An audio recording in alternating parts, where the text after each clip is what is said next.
Attenzione! Quello è un soldato nemico!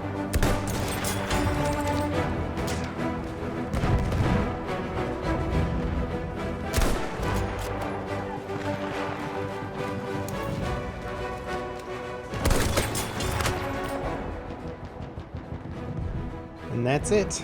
500 kills with the SMLE gets you the Elite SMLE Mark III Codex. Now when I go to my codices, I'll see the Elite SMLE next to the normal SMLE. And when I click on it, it gives me a fairly long description and history of the weapon and some of the bigger roles it played during the war. Now I'm not going to read the whole thing to you, but I will read a little excerpt that I thought was particularly cool. The SMLE was renowned for its fast bolt action, and well-trained British troops could fire 20 to 30 aimed rounds per minute.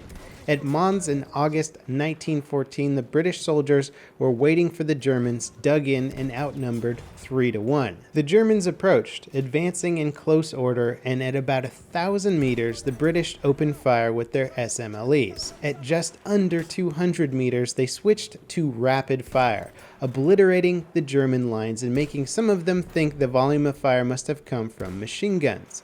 The British losses at Mons was about 1,700 men, against the German losses of about 5,000. The battle became legend and spawned the myth of the Angels of Mons. Now, I actually really like that story, and it certainly adds a lot of backstory and sort of character to the weapon that you're using in-game. At the moment, there's only 8 weapons that you can get the Elite Codex for. I think it takes them a little while to research the guns and then write up this blurb and then have it translated into all the languages. So they only had 8 done for the winter patch, but I'm hoping they can get all 24 primary weapons done by the next patch, as it doesn't really seem like it's a huge amount of work. You just need a little bit of weapon research, a little bit of writing, and some translating, and you pretty much have your Elite Codex done at that point. There isn't a whole lot to it. You don't get a custom dog tag. There's no custom weapon skin. In fact, there's no real indicator in-game that you have mastered a weapon, which I do think is a little disappointing, and maybe they can update the system down the road. Personally, I think it's pretty cool how they allow you to engrave your logo or your emblem on a weapon. It would be neat if every weapon you had got a custom Elite engraving on the side of it once you got the Elite Codex for it, and that way it could be on the weapon no matter what skin you had unlocked for the gun. So just having some sort of small aesthetic update once you mastered a weapon, I think would really be much more rewarding than just unlocking a little image in your soldier's profile. Now, also upon mastering the weapon, I got a 25,000 experience bonus, which actually ranked me up at the time, which was a nice little bonus to get.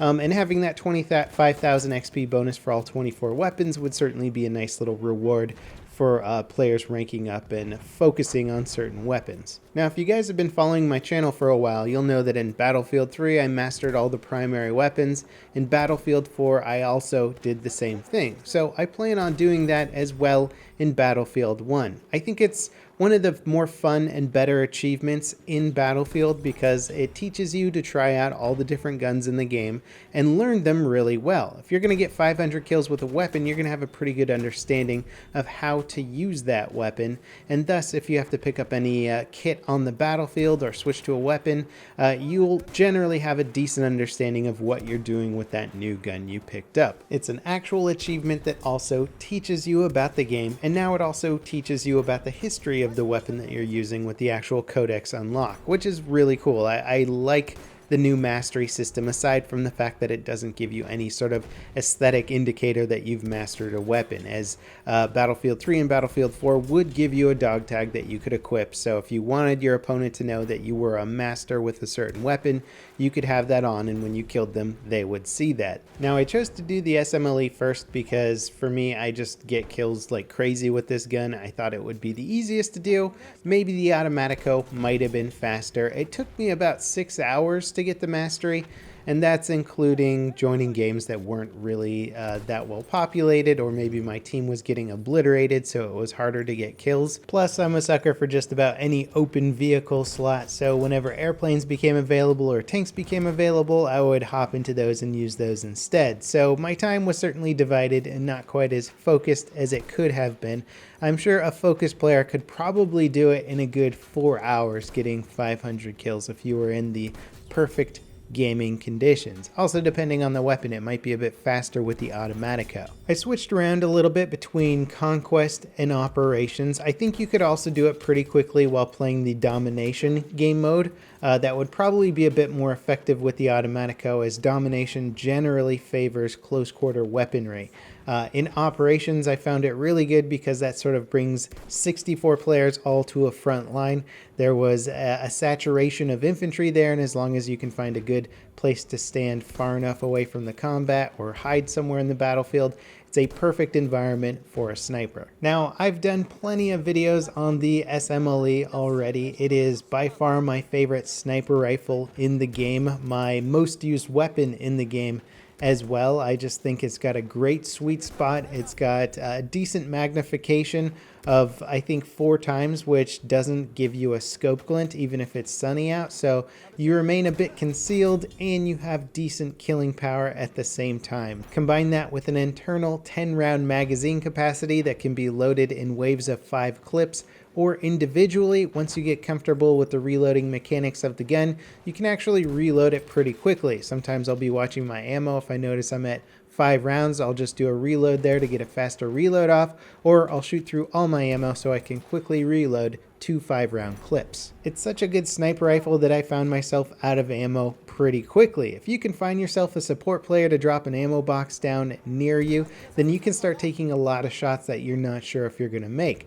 I find myself holding off on a lot of moving shots unless I really think I can get it, but at further ranges I'll just hold off because I don't want to waste my ammo. You only have 30 rounds total. That's 30 potential kills if you hit them in the head, but a lot of them are going to be body shots and you might need 2 to take them down. So unless you got that ammo sitting next to you, conserve it. Go for either stationary targets or moving targets that you really think you can get. It's actually one of the huge benefits to playing the support class is that I never feel like I really need to conserve my ammo too much. I can just spam away at anything I think I might even be able to get a kill with and just rearm later. Now, one of the really good things about sniper rifles in general, if you are trying to rack up kills with them, is that kill assists are very easy to get with this class. If you get a torso shot, an upper body shot that does 75 or more damage, and somebody else kills that target, you'll still get a kill assist which counts as a kill. And so